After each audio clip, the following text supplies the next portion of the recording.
You know, we're sitting here, you and I like a couple of regular fellas. I mean, you do what you do, I do what I gotta do.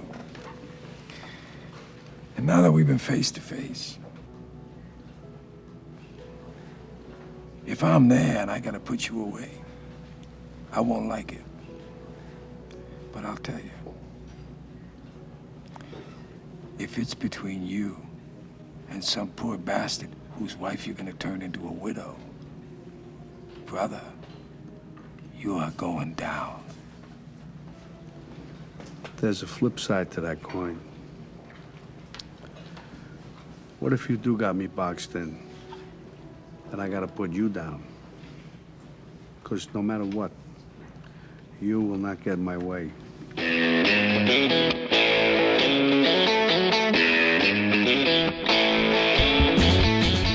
Hello and welcome back to the Cine-Files for part 2 of Heat. I am Steve Morris. I'm a filmmaker and directing instructor in Los Angeles, California. Hey everyone, my name is John Roque. I'm a voiceover artist, but also a producer, host, and writer over at Collider.com and hosting sports shows as well on Collider Sports.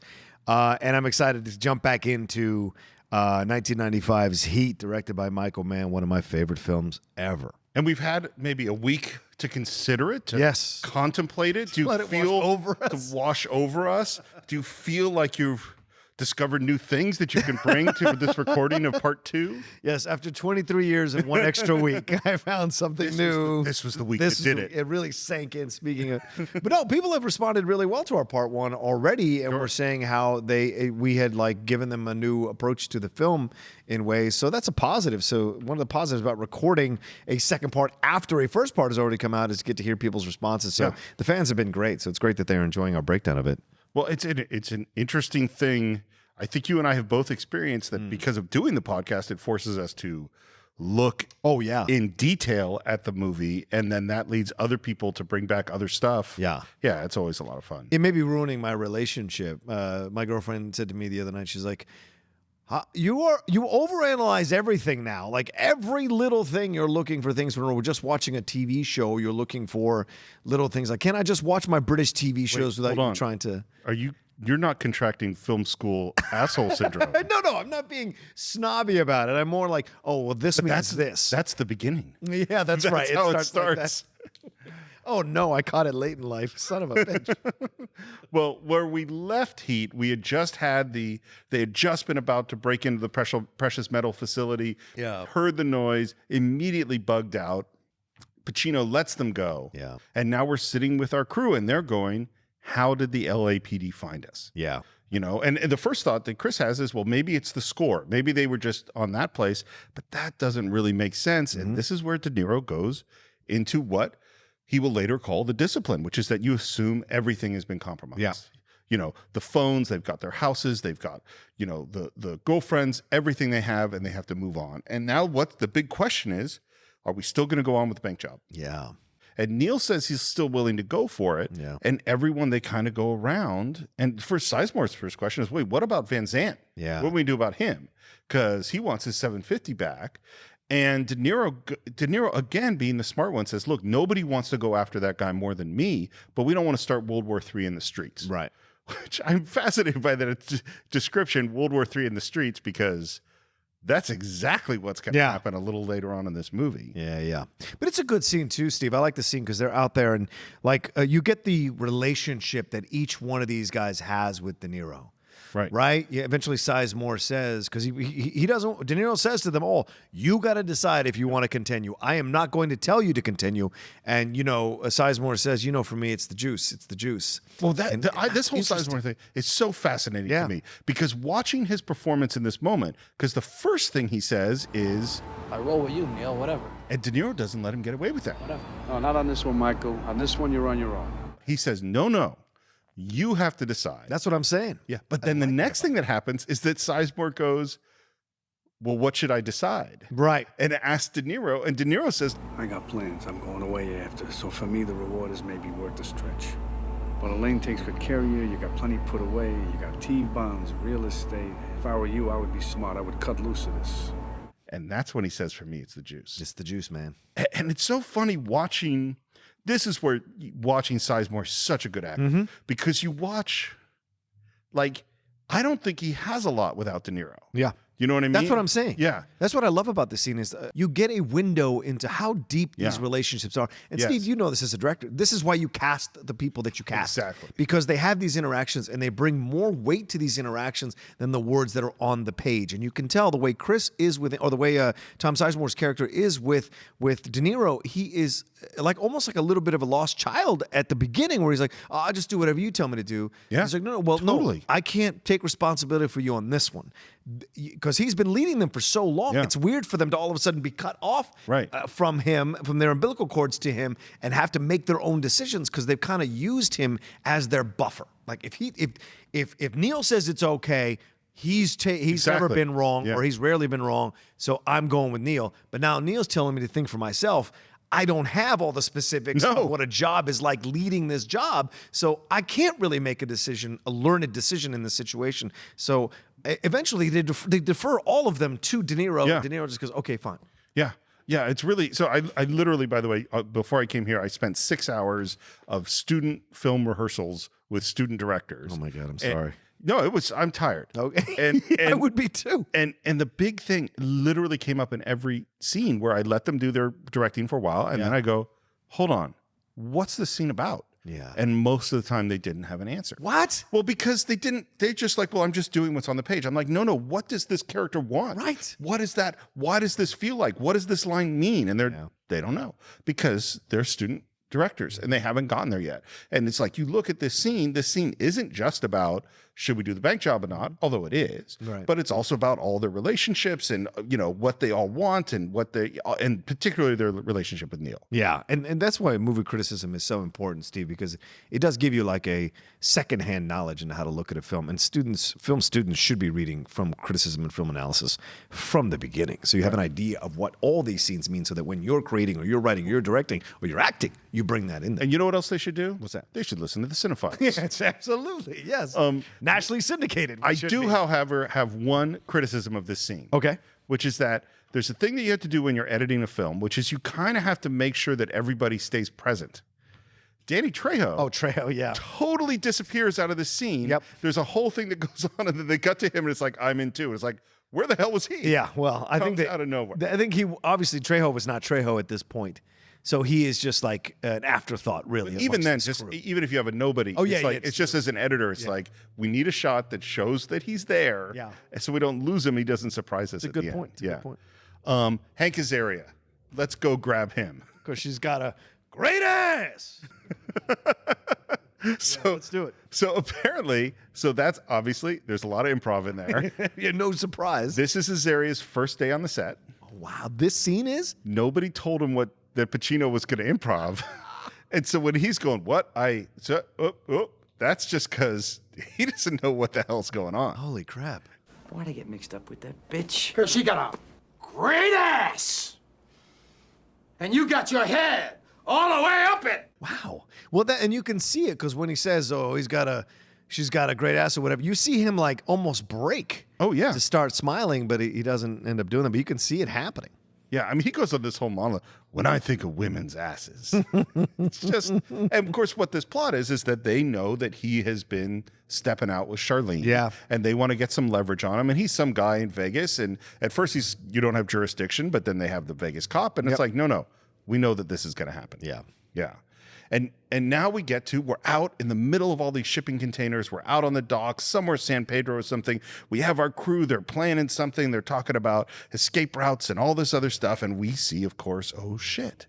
Yeah. They are under surveillance. Yeah. They are being watched. Yep. And we're going, man, they're closing in on them. Mm-hmm. And then we cut to the cops pulling into the same location, and Vince shows up, and they're going over what they overheard when they recorded these guys under surveillance. And then Vince starts going, what are they doing here? Yeah. Next door is an oil refinery. Over there's a scrapyard. Refinery only pays by check. No cash around. Same for the scrapyard. Maybe they're stealing hubcaps. A refinery and a scrapyard. What the hell is going on? Well, that's what we're trying to figure out. Like, this is starting to not make sense. Right. And there's just this great moment. He looks around, and the camera sort of pans and then switches looks. And this is him processing it, and then he gets it. Oh, these guys are good. I mean, is this guy something or is he something? You know what they're looking at? What? Us. The LAPD, the police department. We just got made. I love his laugh in that moment. They want to surveil the guys that are surveilling them, and they find out who the cops are. And of course, at the moment that Vincent realizes that they're under surveillance, we cut to De Niro way far away with a super long lens taking pictures of his adversary. And smirking. When he sees Pacino's reaction. Respect. Well, and this is one of those things about this movie is there is a certain amount of joy in going up against the great player. Oh, yeah. You know? Yeah, they have both of these guys are dialed in different ways to the competition that's going on here, right? It's so much fun to watch them both, but neither one of them loses credibility in the competition because of how they approach it. You know, it's fantastic to watch. Because they are both at the top of their game. Exactly. So they can act the way they want because they know they can win. Right. And that they're the only one who could. Yes. You know, I mean, if this was Chris and Michael, Tom Sizemore running the operation, they would have gotten bagged at the very beginning of the movie. Sure. Yeah. And if this was Ted Levine and Drucker, who might be great cops, they're not catching Neil. No way. Well, that's the question. Do you think this is, and this is an interesting thing, here we go, 23 years later, having an extra week to think about it. Something. Do you think this is his greatest adversary for Pacino? Absolutely. 100%, no question. And I don't mean as an actor, right? I mean in the character of the movie. This is the greatest guy he went up against. Yeah. Of course. Yeah. Well, again, I don't want to go back too much to my rehearsals all day today. Right. But I kept asking questions and saying, and the thing is what's the most dramatic choice? In general, as a filmmaker, we want to make the most dramatic choice. Right. So I'd like, does this person kind of like this guy or be indifferent to them or really love them and now hates them? And they'd be like, oh, he's kind of indifferent. I'm like, why would we make that as a choice? Yeah. It's a terrible choice. So would this be a better movie if this was the third best guy Vince had ever gone up against? Right. Of course not. Right. This is the best. That's why we're making a movie about this. Yeah. We're not making a movie about Vince, although it would be an interesting character to go back to him in his rookie cop days. Yeah. Sure. But this is the best. Yeah, I agree. Yeah. We're with John Voight. Now we're looking at the plans that Kelso gave them, and all of this looks really, really good. And of course, the other thing they've got is their surveillance, the pictures of Vincent, and he is saying who this guy is. Yep. And now we get the info on him. Yep. And there's a hot dog, graduate school, Marine Corps, lieutenant robbery, homicide, major crime unit. He's taken down some heavy crews. Blew away Frankie Yonder in Chicago, and he was a fucking maniac. The vice sergeant says Hannah likes you. Thinks you're some kind of star. You do this shot, you do that shot. Look how sharp this guy is to figure that. And De Niro thinks that's funny, and Voight's response is, funny as a heart attack, man. Mm-hmm. 3 wives, you think that means this guy likes staying home? Yeah. That's a great line. And again, we go, is this worth it? Is this worth it? Right. And I love this thing that John Voight says. He says, this guy can hit and miss. You can't miss once.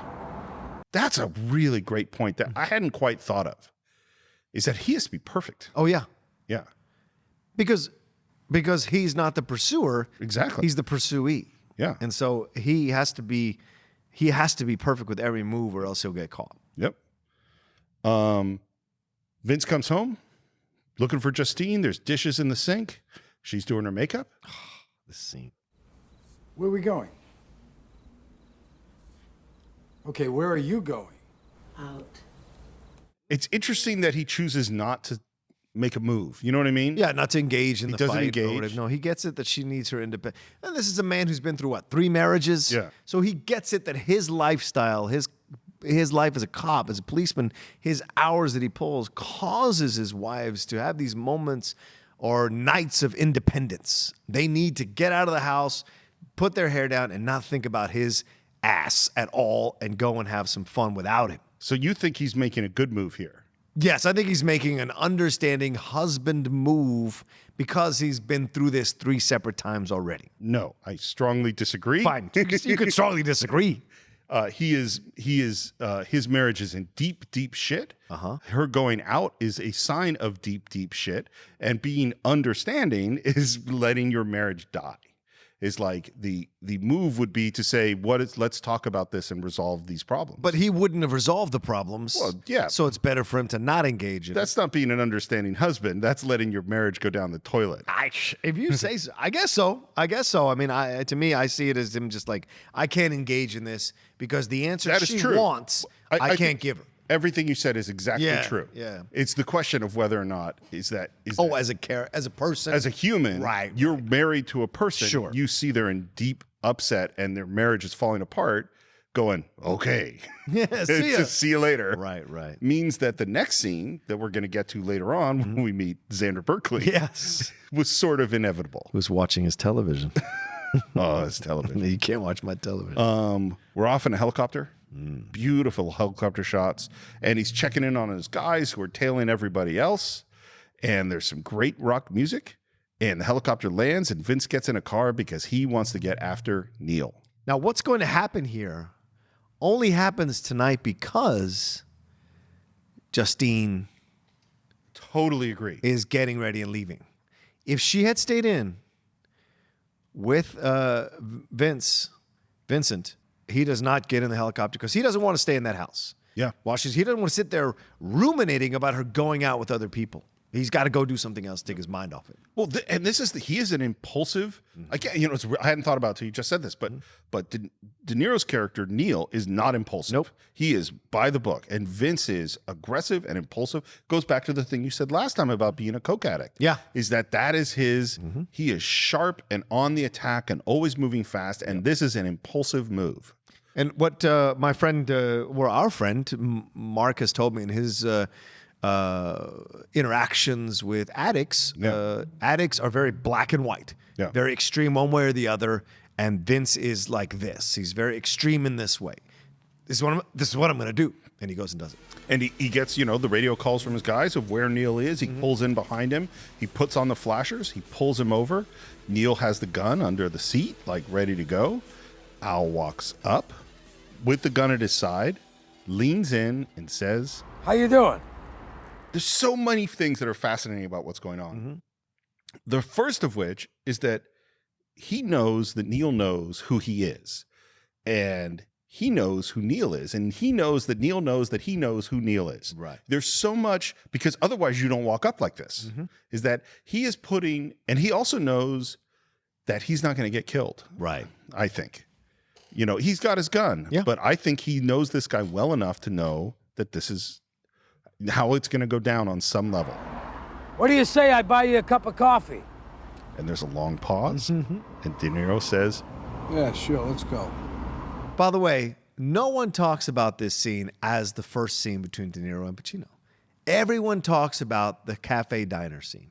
This is the first official this is scene. the first scene. Of course, exactly. the cars. No one mentions this. Yeah. Oh, everybody always mentions the cafe scene as the first scene between De Niro and Pacino on film. But it is this little small scene that is the first one between them. And it's very well done. Oh, it is. So one thing I should say before we get there is this is based on a true story. Yeah. Is that Chuck Adamson saw Neil McCauley, the real Neil McCauley, walking out of a dry cleaner's and walked up to him and said, "Can I buy you a cup of coffee?" And the real Neil McCauley said yes. And they go and get a cup of coffee. And Adamson says that his whole reason was he wanted to look inside him. He wanted to let something slip subconsciously, and that would help him predict what the next job was going to be. So this is a real thing. Yeah. The real guys. Yeah. This was shot at Kate Mantilini, which is a restaurant on Wilshire Boulevard, and I went there. It's gone now. Yeah. But I remember going because I lived on Wilshire maybe 10, 12 blocks from there. Okay. And I never liked it that much as a restaurant. That's why it's gone. Yeah, exactly. It was my patronage that really, and we get into the scene. 7 years in Folsom. In the hole for 3. McNeil before that. McNeil is tough, as they say. Why do you think Vince is asking him questions about prison? I think it's his way of connecting with him in showing him that he's a guy who knows his story. He's a guy who can speak about prison knowledgeably because he's had experience putting people in these prisons and hearing reports about what these prisons are like. It's a way of helping to get De Niro's guard down, Neil's guard down a little bit. And I mean, this is kind of what you said, but I want to just shine a brighter light on it, is I know you. Yes. I know your story. Right. Like there's not going to be any illusions or bullshit here. I know who you are. Right. And I love De Niro's responses. You looking to become a penologist? And then the next thing he asks is, you looking to go back? Because I've worked on crews that are just itching to go back. You must have worked some dipshit crews. I worked all kinds. You see me doing thrill seeker liquor store holdups with a Born to Lose tattoo on my chest? No, I do not. Right. I love the back and forth between them because for once, Vincent is calm. Just going to say the same thing. Right? Vincent is he never loses it. He never goes at Neil. He never has his explosions or stupid grandiose things that he does with, I gotta fly, San Jose, whatever he says, or she's got a great ass. He doesn't do any of that with Neil because he knows Neil is a worthy adversary, and I think he does all that other shit to unsettle people. Yes. But with Neil, he knows none of that shit's gonna work, and in fact, it'll put him in deficit with Neil. I think on some level we're seeing the real guy. Yep. Who we have not seen. Yeah, it's a good Is point. he stripped everything away? And did he do that consciously? Like, what did he know about what he was going to do in this scene? Oh, I don't know if he knew what he was going to do at all. I think he's, like you said, based on the true story, he wanted to look into Neil's eyes for himself. But I also think the thing about him is that he's an organic guy. He relies on his guts and his instincts all the time. Yeah. So because he seems impulsive, his impulsive nature is born out of his instinct. Right, gut instinct. A gut instinct. Yeah. And he follows it because it has served him well through his life. And in this moment, he is focused on Neil, and his gut instinct tells him to approach him in this way. Well, and there's this other thing that it's going to happen is on some weird level, he lets down his guard. Yeah. In a way that he never would with the fellow cops. Sure. Because he's when he's with them, he's putting on the show. He's a great man. Oh, yeah. And here, it's different. He's doing something that's really different. Yeah. And the first thing he said, De Niro says, I ain't never going back. To which Vince's response is, Then don't take down scores. I do what I do best. I take scores. You do what you do best, trying to stop guys like me. So you never wanted a regular type life? What's that? What's regular life? yeah. Yeah. And he says, do you have a regular life? And again, this is where he shares. My life? No, my life. No, my life's a disaster zone. I got a stepdaughter so fucked up because her real father's this large type asshole. I got a wife. We're passing each other on the downslope of a marriage, my third. And they literally just passed each other on the downslope of the marriage. She just went out. Probably to hook up with Xander Berkeley. Probably. Because I spend all my time chasing guys like you around the block. That's my life. And he says it in a way that isn't victim. No. I love that. Yeah. Like, he isn't complaining about his life to Neil. No. He is being honest to Neil This about is his my life. Yeah, and I could give a shit what you think about my life. This is actually my life, and I just feel like telling you about it. Yeah. That's it. I love it. And then Neil's response is, Guy told me one time, don't let yourself get attached to anything you are not willing to walk out on in 30 seconds flat if you feel the heat around the corner. Now, if you're around me and you got to move when I move, how do you expect to keep a marriage? Well, that's an interesting point. he sees right into him, right into him. And again, we get the philosophy comes out. What are you, a monk? I have a woman. And now we're going to get into Neil's side of it. Yeah. And I would say it's not that he's less honest than Pacino in this moment, but he is more of a hypocrite because I think Pacino sees himself and his reality and his marriage more clearly than Neil at this moment sees himself and his reality in a relationship with Edie. Well, I think that's what's great about this movie, Steve, is it has these moments of romanticism within the noir. And Neil is a romantic character. Yes, he's a brutal, violent character, but he's a man with a code and an honor, a system of honor for himself. What he has with Edie, he believes in some foolish attempt that he can run away with her. He believes this is possible, which is the romantic notion of every criminal. Yeah. If I just need one more score and I'll run away with the girl I love and we'll be happily forever after in this like way out place. So otherwise, why are you doing this? Exactly. We see it in Carlito's Way. Yeah. With Penelope Ann Miller. You see it in The Town with Ben Affleck and Rebecca Hall. There's always this moment where they think, or even Thief with James Caan, that one score is just going to set them apart and set them for life. Neil thinks this is the move here. And so, but the way they reveal their relationship, Steve, is also very positive, how we spoke about him. Neil speaks about his relationship in a very guarded, cautious way, whereas Al Pacino's character just spews it all out. Right. He just says, this is what it is. Yeah. Well, and we get to this thing where it's so, okay, you tell her you're a salesman. So then if you spot me coming around that corner, you're just gonna walk out on this woman? Not say goodbye? That's the discipline. I love that line. That I just focus on because we don't think of criminals as disciplined. You know what I mean? And even if you let's look at De Niro in Goodfellas, we talked about before. Well, they definitely leave the discipline behind. Oh, yeah. You know, and that's where everything goes wrong. Neil is a character who, you know, from the time he learned this lesson from that guy, he learned it from, you know, in some prison a long time ago. Yeah. He's kept the discipline 100%. Until about an hour from now. In the movie. And Pacino's response is, that sounds pretty vacant. Vacant is an interesting word. And it's particularly interesting because Pacino stays around. Vince stays around.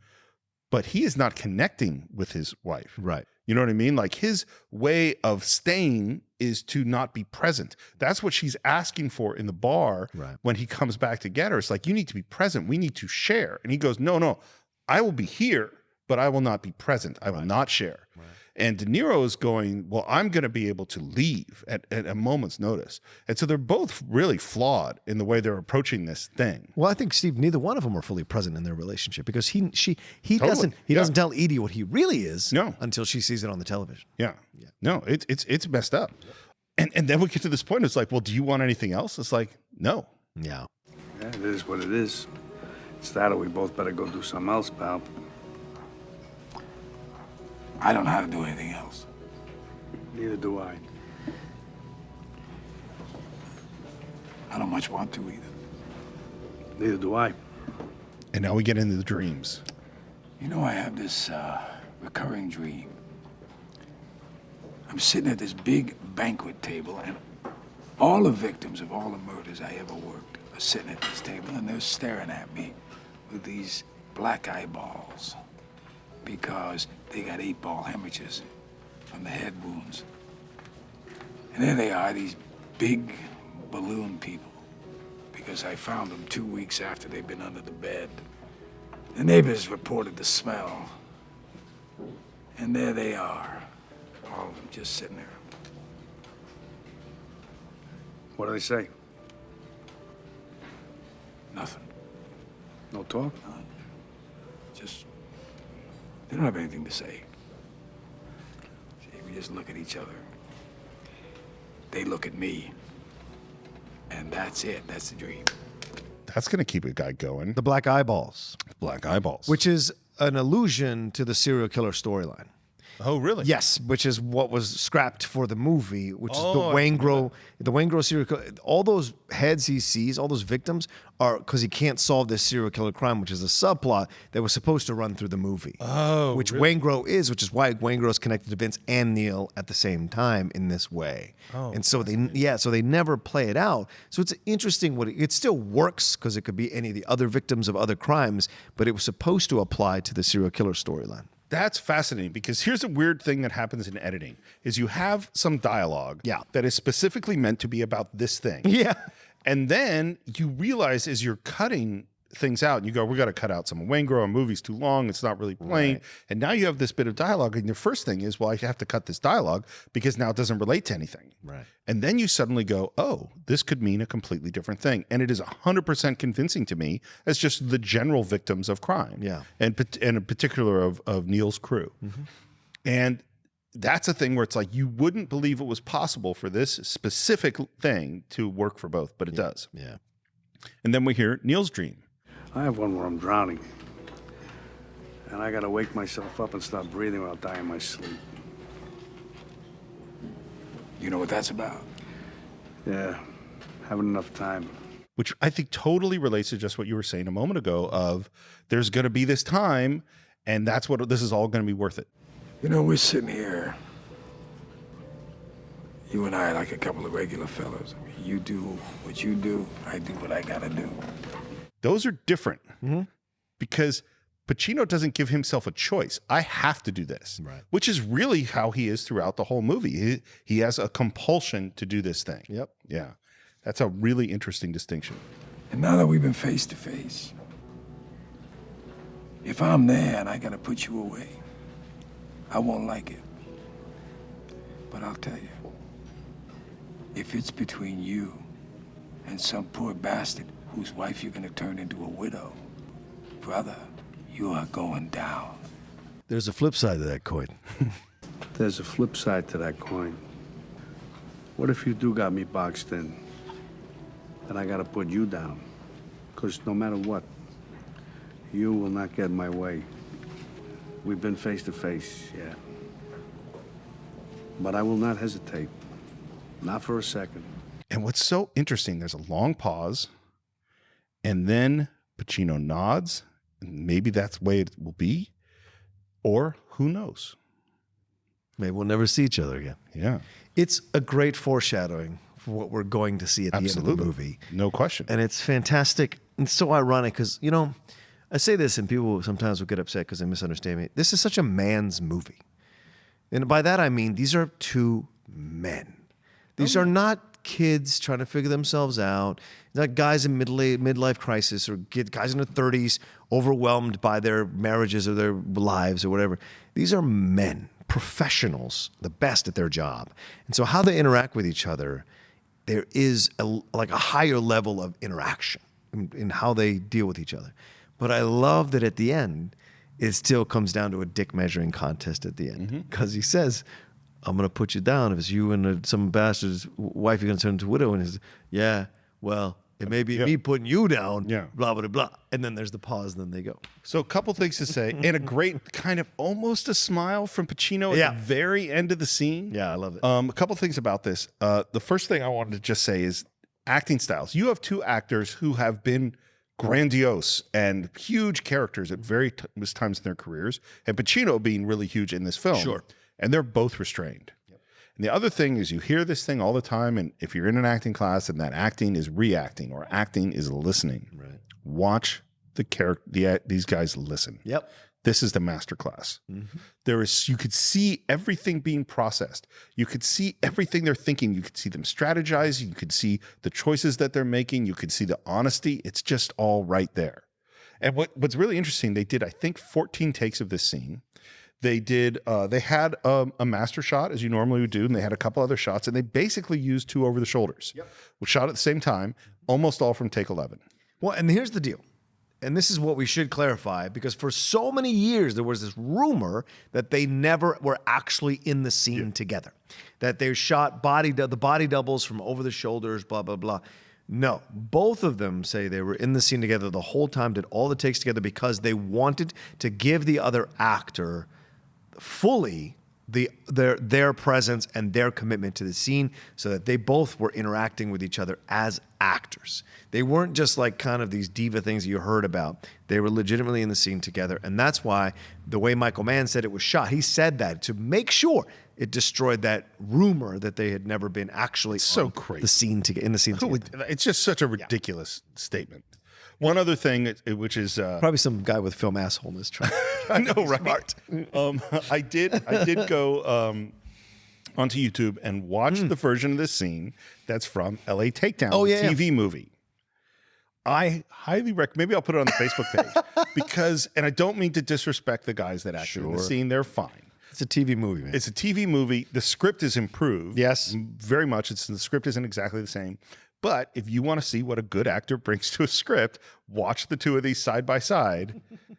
It's like a completely different thing. Yeah. And Michael Mann directed them both. So So Pacino has been inches away from De Niro, and the next thing we have is they dumped us. They are gone. Our crew has disappeared. They've slipped all the tails. He's not talking about his scores with Charlene. They've dumped every single surveillance. And not only did they dump all the surveillance, they did it at the same time. I was having coffee with Neil half an hour ago. Yep. And then he just disappeared. Yeah. And now we're starting on the job, which is sort of the night before the bank job, and we're breaking in and already messing up the security. We're drilling in through some concrete and all this other stuff is going on. And we're back with Van Zant, and in walks Waingro. Yeah, fucking Waingro. Fucking Waingro. I hate Waingro so much. Apparently Van Zant's just been hiding out, and Waingro's kind of exaggerates how close he was to Neil and goes, I got some moves we can make. We're in a diner. De Niro's looking around, and there he sees, working as the grill man, is Dennis Haysbert. Yep. And they recognize him from Folsom. And of course, he wants to go take his break, and our boss is continuing to give him a hard time. Mm-hmm. And we get a phone call from Trejo, get a landline to go call it on. He goes off to the payphone to call him, and Trejo can't lose his tails. Cops are all over him. Is this true? That's a good question, Steve. I've never thought if it was true or not. I've always felt this was a little bit of a shortcut in filmmaking for Michael Mann. I thought, well, he had presented the Dennis Haysbert character. You got to use the Dennis Haysbert character. So here's a convenient way to use the Dennis Haysbert character. It is one of the rare inorganic moments in the movie that I felt it was a bit shoehorned in to make this other subplot work for no real reason, in my opinion. What I don't know is that we know what's going to happen is that Waingro is going to give the details of the bank job, which I don't know quite how he got all those details, but maybe he overheard them somewhere off screen or something. Yeah, because they didn't talk about it with him in the diner before they dumped him. Not the bank stuff. But somehow he knows something about the bank job, and that's going to lead some bad guys to get to Trejo later on. And the question I have is, has he already started dumping information, and that's why Trejo is more on the run? Right. Or is it bad guys that are after Trejo, and that's why he's more on the run? Or is Trejo is he honorable? That's my question. Oh, no, I think he is. I do too. Yeah, and I think the way he has an honorable death shows That's what I think. Shows that. Yeah, I think he just, they followed him. They couldn't, he's not, there's a reason he's an afterthought most of the time in this movie on this crew is because he's not presented as this like real badass, knowledgeable, guy. He's presented as a guy who's there who works the crew and he's cool with the crew. But he is presented as loyal, it seems. Yes. Because the last thing he says is, because De Niro says, don't come towards us because you might bring the cops towards us. And he says, I'm sorry, the last thing I wanted to do was let you down. But let's think, can I take a moment here? Yes, what Trejo says here, what does he say to him? I didn't mean to let you down. Yeah. All these fucking guys. Oh, yeah. They all are beholden to him. They surrender their alpha dog status that they have in their own worlds to Neil. Yep. Right? Tom Sizemore can't figure. Chris is certainly a child lost. Yeah. So all three of them, even though they're these badass criminals, are very much children when it comes to Neil. Yeah. It's fascinating. Well, I think he's the dominant and the submissive. But it's also like in different areas. It's like, could Neil kick the ass physically of all these guys or outshoot them? Maybe not necessarily. Right. But they can't work out this bank score. Nope. They can't do it. They can fill their role. And you see this, I mean, we look in the entertainment industry is that, there are a lot of, like John Wayne and John Ford. Yeah. That's a perfect example where John Wayne, he knew who the boss was. He might play this tough guy on screen and actually be a tough guy on some levels. Yeah, yeah.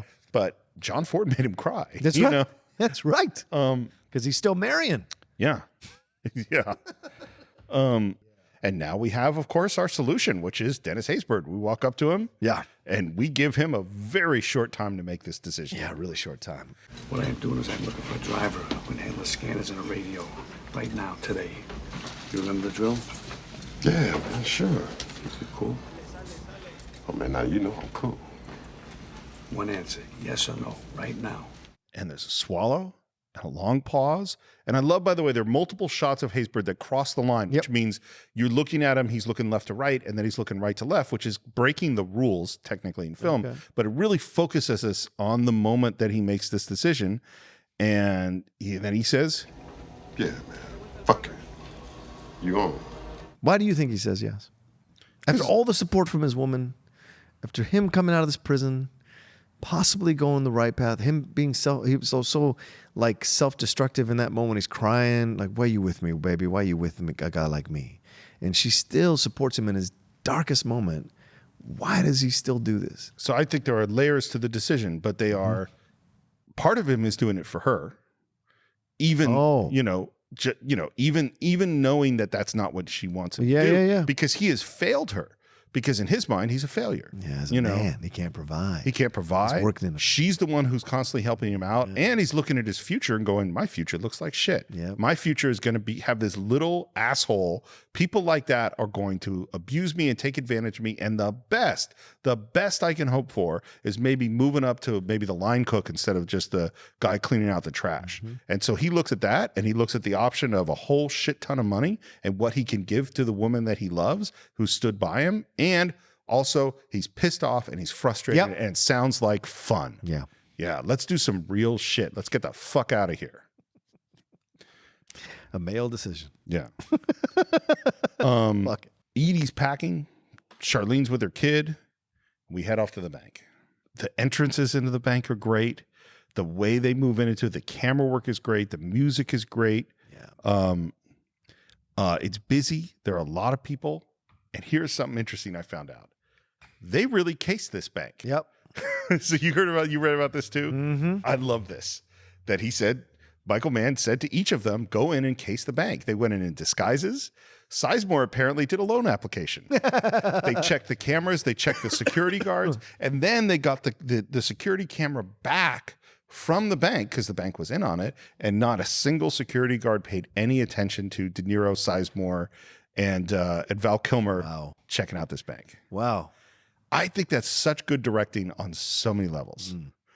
It's good directing because you get your actors to experience what the characters experience, right? But it's also good because it was fun. Yep. And they did we really felt like criminals, and it was awesome. Yeah, that's cool. And then they pull their masks on.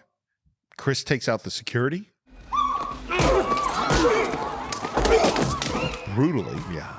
And Sizemore takes out security, and De Niro pulls a gun on security. Chris gets the keys, and then De Niro stands up and says, we want to hurt no one. We're here for the bank's money, not your money. Your money is insured by the federal government. You're not going to lose a dime. Think of your families. Don't risk your life. Don't try and be a hero. Right now, I want you to sit on the floor and put your hands on your head. Anybody feel sick? Anybody got heart trouble? Go ahead and lean against the wall. And you could see how tight their operation is as they do this. Oh, yeah. There's a moment when he gets like the bank manager and goes, give me the key. What key? He hits him right away. Yep. And I love his line. Sit there, don't move, let it bleed. And then they go in, into the safety deposit rooms, through a big door to where the money is. Big, huge duffels. He takes out the money, which fits perfectly. That is a well-planned operation, and that is a lot of money. He throws the duffel out. De Niro takes one bag. De Niro runs through with the bag, hands it off to Michael, and now we're in a police station. And someone comes in and says, hey, anybody working here a case about a guy named Neil McCauley? Vincent, Far East National Bank 1130. Cops are on it. Yep. And Al is in the car driving. He calls in for roadblocks, and we are heading into a major, major action sequence. Huge gunfight. Huge shot in the middle of downtown LA. And what they had to do, they could only shoot it on the weekends. And they shot it over, I think, 4 weekends. So everything they did, they had to load in, set it all up, and then before Monday morning, take it all down. Next weekend, load it all in, set it all up again, over and over and over again. That means all the squibs. That means all the fire effects. That means all the smoke effects. That means all the cars had to be in the right place and set with the right, how many bullet holes do the cars have at this moment in the shoot? Crazy amount of logistics. Madness, man. Yeah. Making movies, man. I've never worked on anything remotely like this. I can't imagine. And this is where, my film company is called Team Effort Films. Yeah. And the reason is that people don't understand this is a team sport. Yeah. Nobody could keep all this in their head. It's not possible. You need a whole bunch of people with a whole bunch of organization to make a thing like this happen. Yeah. Sizemore comes out, gets in the car with Dennis. He's pretty darn happy. Yeah. This is going really well. That was a foreboding moment. Yeah. The laugh, which he'd never done any of the jobs up to this point. The laugh was like, what is It's going not. on? It's not going to go well because the cops are rolling in, and Al gives him some instructions. He wants him to take them in the car and watch your backgrounds, which means don't shoot at anybody else. And we don't want to get into a battle with these guys, basically. And Chris and De Niro come out. Al's moving in. He's behind a wall. Other cops are moving in. De Niro gets in the car. Chris is almost at the car. So close. So close. Starts to smile a little bit. Yep. And then sees the cops. And immediately, the transition and opening fire is instant. It's literally a hair trigger.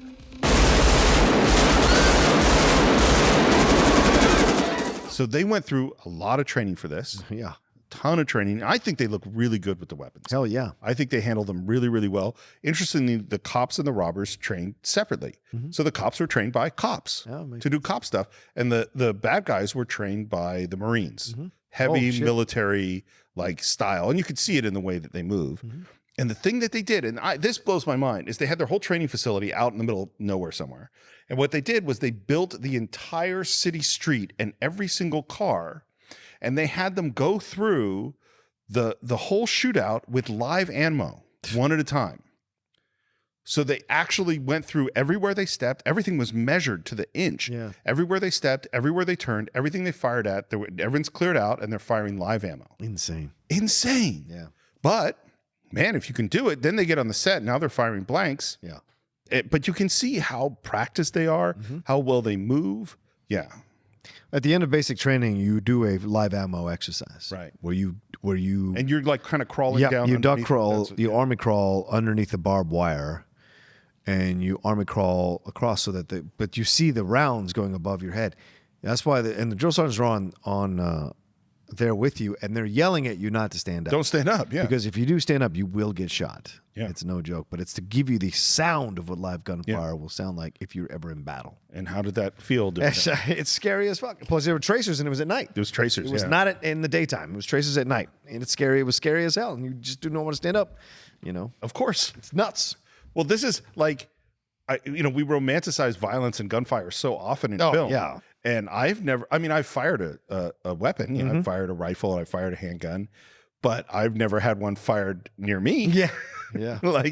And even just firing it seems scary to me. Yeah. One of the interesting things, by the way, they said in terms of tactics that I really thought, I never thought about this before, is police tactics are based on the idea that they are always going to have overwhelming force. Yes, there will be a moment where it's one-on-one, but slowly but surely, because you called backup, more and more cops are going to show up, and more bad guys are not going to show up. Right. And so all their tactics are based on this idea. And so what they said for Neil's crew's tactics is they have to punch through and get out immediately, because every second they're on the street, their chances go down because overwhelming force is coming and they got nothing else. Right. And I was like, oh, that is really, really interesting. You know, go ahead. Sorry. No, you go ahead. You know, the Marines still use this. What? They showed this video as a training video for how to handle a gunfight in certain situations. Wow. Yeah, and I think the police use it as well as a sample of what to do in these situations, because it was so well choreographed between these cops and these Marines. At this battle, it just goes crazy right away. Chris kills Ted Levine. Oh, poor Ted. Poor Ted. And Al sees it and stands over Ted. And Sizemore is driving. He's firing out the rear window. Neil's firing through the front window. They hit the tires. And of course, Dennis Haysbert, that was it for him. Yeah, man. That's just, he did just enough to make you completely invested in that character and then killed him. Yep. It's brutal. And Chris is firing and he's laying down cover fire for De Niro. And you see them work together. Yeah. They lay down cover, tell the other one to go, and then they move. They apparently, in some takes, fired over 800 rounds in a take. Insane. And by the way, so there's those shots where the cars are getting hit and you see the bullets going through the cars. So here's how they did that, which I thought was really interesting, was they actually went and took these cars out to the desert and shot holes in them with live ammo. Yeah. So the holes are real gunshot holes. And then they covered them with putty and painted over them. I'm sorry, they put a squib in underneath the real hole, covered it in putty, and painted it over. So when it blew out into exactly what had been a real gunshot hole. That's awesome. But every time you set that up takes a really long time. So if you're doing take 2, you have to cover every hole with a putty, paint it over, you put squib inside, and then rig it all, and then you shoot it again. It's crazy. Making movies. Making movies is crazy. And by the way, Michael Mann did not Like these sounds of the gunfire were not laid in afterwards. He put mics all over the set to capture that actual sound of the gunfire, so we would not have to do it in post or in Foley. Yep, that's crazy, incredible. No one does gunshots in Foley, by the way. Oh, I'm sorry. Well, whatever it is. Sound effect. Sound effect. Foley is where you're actually walking on things while watching picture. No one has a gun and is firing. That's what I thought. Because I know the Foley's like making the noises. Yeah, Foley is where you do things live. And Indiana Jones. By the way, my favorite job, like sound, doing Foley is a blast. Yeah. Because you're just like, I'm walking in this gravel and you're trying to be the person. It's kind of like acting. It's really, really fun. Sure. Anyway, Michael gets pinned behind a bus. He turns, he fires at another cop, continuing moving forward, and then Chris gets hit. And I thought it was a headshot. Like it looks like, oh, that's it for him. Neil runs to him, picks him up, starts carrying him out. Essentially, you realize Chris is alive because he's kind of panting and kind of trying to walk. His face is so red. Kilmer does a great job with this as an actor. So believable. And De Niro finally gets him in a car and they drive away. And then the person that they left behind is Sizemore. Yeah. Sizemore's running through people. People are screaming. Cops firing after him. There's a little girl yelling for her mommy. He picks up that kid. That's the moment where I'm like, fuck. Like, I liked Sizemore through this whole movie. The second he picks up that kid, because he has kids, to me, he's done. Oh, yeah. Like, as a character in my mind. Because that's a betrayal of your own children, man. And that's the moment that I was like, okay, you crossed the line, the code. Just that code. But this is the thing, though. This is a great question. I'm glad you said that. Is I do believe Neil has a code. I think Sizemore's code is to work for Neil. Oh, yeah. I think left to his own devices, he's not a bad. And this is the thing, too. There are all sorts of people that have children. Yeah. That do horrible things to other people's children. It's true. Yeah. It's true. Yeah. He picks up that kid, and Vince sees him, and he turns, and it's in slow motion. And Vince takes him out. Headshot. Right in front of the child. Right in front of the child. And then runs and picks up the kid. Yeah. And you know what? That was right. Yeah. You know, that was the right thing to do. And you kind of have these weird mixed feelings because you had come to like him, but he did pick up that kid. Right. And really, this is the thing about Neil's philosophy is he doesn't hesitate. Neither he nor Chris hesitate to open fire on these cops with all these civilians around here. Their code, quote unquote, is entirely selfish. Yeah. It is, oh, there's a criminal code and this is how I behave within that, but I will kill anybody. And it's interesting. So Michael Mann says about Neil's character that he is a sociopath. What? Yeah. And this is an interesting thing of like, what exactly does that word mean? And I think in terms of outsiders, Neil doesn't hesitate to kill people that are innocent and has no compunction about it and no regret about it. Okay. But with his people, I think he cares deeply about them. Yeah.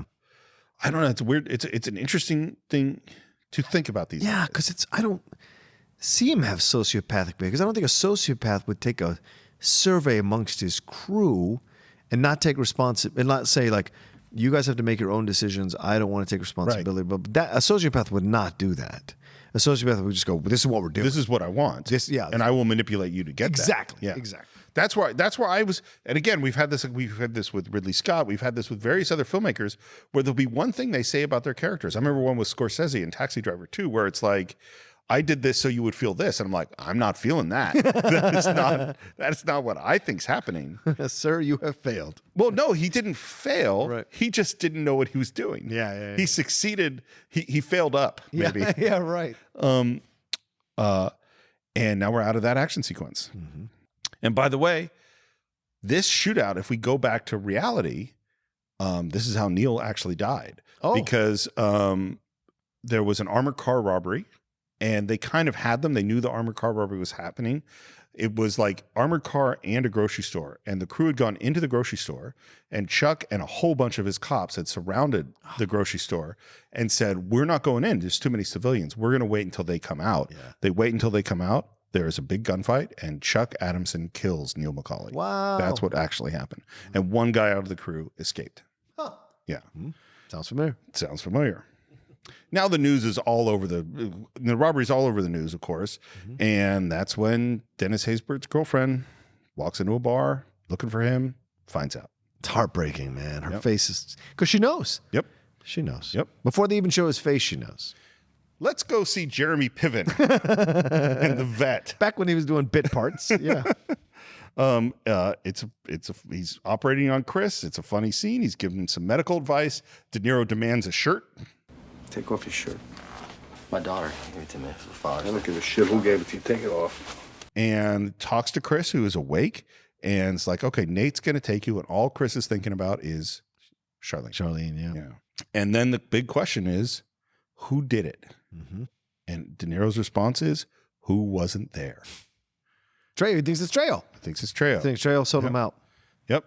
And of course, Charlene has found out about what's happening, and she's on the phone. And who is she calling? Hank Azaria. Calling Hank Azaria. And back in Vegas, I think Hank Azaria knows he's going to L.A. Mm-hmm. Neil enters a dark house. He's got his gun drawn. Finds a dead body. Finds another person with a headshot dead. And then he finds Trejo. Yeah. And at first, it's like, why'd you do it? Why'd you do it? What happened? They made me. Who? Where's Anna? She's dead. And it's a good scene. And it's a sad scene. And I think Danny So Trejo sad. plays it great. Oh, he's fantastic. Yeah. I mean, you want to talk about subtlety. Yeah. I mean, it's incredible. And the way he's able to get those words out of his mouth in a way that's believable to a guy who's been beaten to within an inch of his life. And then the questions that De Niro asks, because De Niro needs to know these answers. Right. And I guess in that moment, you can say he's a bit of a sociopath because he has no sympathy for what's happened to Trejo. He isn't like, oh my God, what happened? He's like, what? Who? He's moving on. Who was there? Yeah, who he's told like- you? And so he finally gets the answer when he tells him about Anna. How's it? And he's like, she's dead. Oh, that sound, that groan of loss of love is so powerful in that moment. And then he doesn't even remember what he said, but he said it was Waingro. He says it was Waingro. That son of a bitch. Yep. So do you think Waingro and Van Zandt tipped off the cops to what was happening at the bank? 100%. Well, I think they say they do later that Benny, who's the Henry Rollins character, is the guy that sent the tip in. Yeah, I think that is. And in the final moment, he, I think Neil does believe him. Yeah. And goes, okay, I'm going to call a medic. And Trejo knows that's no good. Yeah. I'm not gonna make it. I can't feel nothing.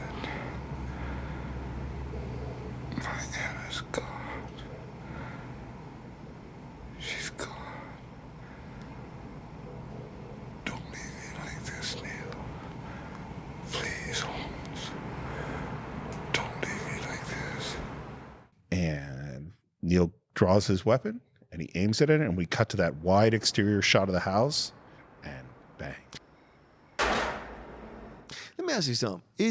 If you shoot a death like that, is that how to avoid an R rating? Absolutely. Right? I mean, that But is film one of students our- who are listening, I say. Yeah, that is one of our many techniques. And I'll say something else about it. It's generally more dramatic. I agree thoroughly. Yeah. So I think this came up once before or on the show, but one of my teachers at film school was Eddie Dimitrick, who's one of the Hollywood 10. He was blacklisted. He was 95 when he was my teacher, and he was an old school Hollywood guy. And one of the things he said when he was not entirely with it, when he was more with it, I would say, is that he said, you kids today. You see, what we would do was we would raise the gun up, and then you would cut to the woman's face as she watched and hear bang, bang, bang. And that is so much more dramatic than showing a bunch of blood coming out. You kids don't know what you're doing. And the thing is, I totally 100% agree. Yeah. I think because it makes it happen in the audience's mind. Yeah. I mean, yes, there are times, like we just did RoboCop. And RoboCop is about showing you the gore. That's part of what it is. Yeah. But in this case, I think you feel Trejo's death way more because we're out on the exterior of that building. I agree. Yeah. Neil's talking to Nate on the phone, and we confirmed that it was Waingro, and he needs a new out, and that he wants to find out where Waingro is. How do you know it's been compromised? Would you trust it at this point? Exactly. All right. Now the cops are loading up, and they know Macaulay is looking for another getaway, and they know about Waingro. Yeah. Yeah. And now it's the question, how much time do we have? And Pacino says 10 hours. Mm-hmm. After that, he's gone. Bye-bye. Bam. And they get to the door, and they shoot through the hinges, and they knock down the door, and there is Henry Rollins. Yep. Because he's the guy who gave up the bank. He's the connection to Waingro. Right.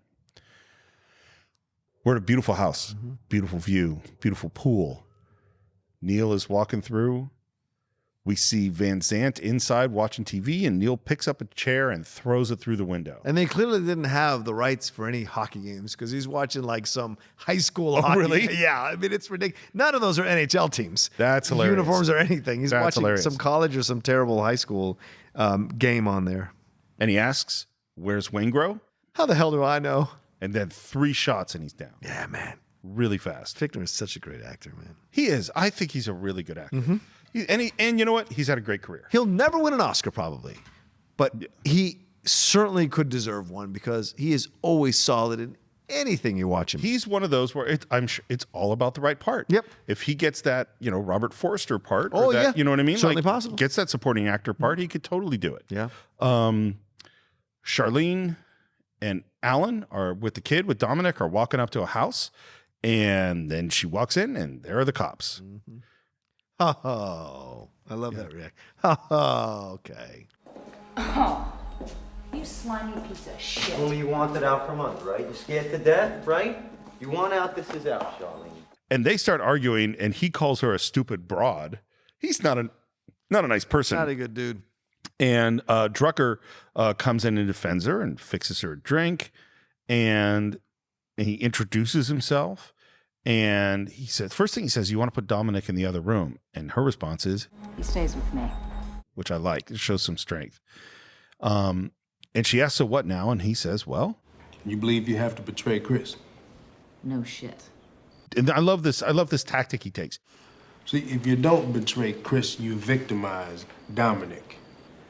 Because he becomes an orphan when you go to prison as an accessory because you got no living parents to take it. So he ends up state-raised in foster homes, juvenile facilities. Then he steals a car. Then he winds up in gladiator academies like Chino and Tracy. Fucked for life. You know what happens, because you've been there. Dominic didn't get a chance yet to choose his life, but Chris did. He's great in this scene. Yeah. I think his performance is really, really good. Yeah. Kelty's a good actor, man. He really is. And then she asks, "Well, what else are you selling?" He goes, "Oh, all kinds of shit, but I don't have to sell this, and you know it, because this shit sells itself." And he calls into Vince and says that they have them, and she cries and nods, and she's agreed. She's going to make the call. And now we also find out that Benny has sold out Waingro, and that he's staying in a hotel suite under the name of Jameson, and that we're going to put, I love this, we're going to put the word out to everybody we can think of because we want Neil to figure out where Waingro is because we're going to use him as bait. Yeah.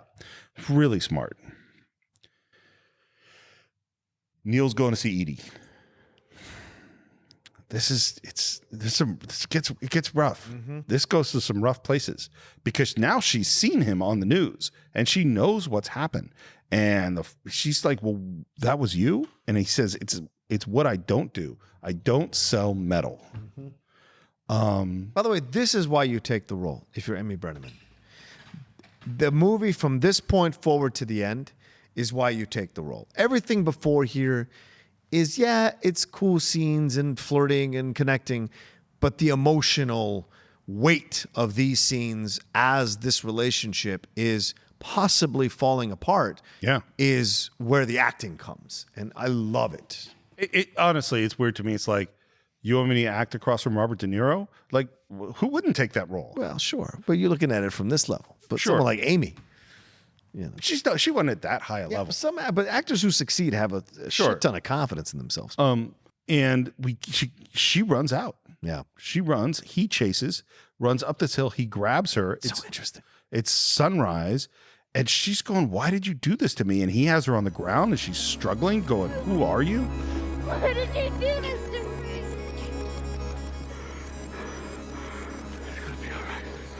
It's gonna be all right.